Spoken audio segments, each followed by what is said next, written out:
Welcome. In this video, I'll show you how to change home address on Google Maps. Alright, if you find this video helpful, please leave a like and subscribe to the channel for more such tutorials. Now, first up, open up Google Maps. Wait for it to load. Once it loads, go to tap on You right here at the very bottom. Okay, you'll have home. You can click on three dots or tap on it and then edit home. Now, go ahead and type down the new home location, or you can just basically tap on choose on map, so you could go ahead and pinpoint it.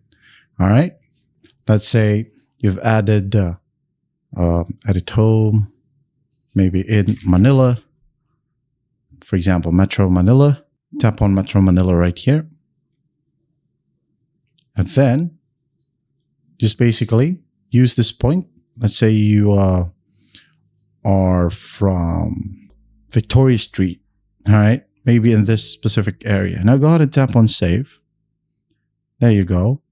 You drop the pin right here. Well, go ahead and tap on done. There you go. That's your new home. That's how easy it is to change home address on Google Maps. I hope this video helps. I'll see you in the next one.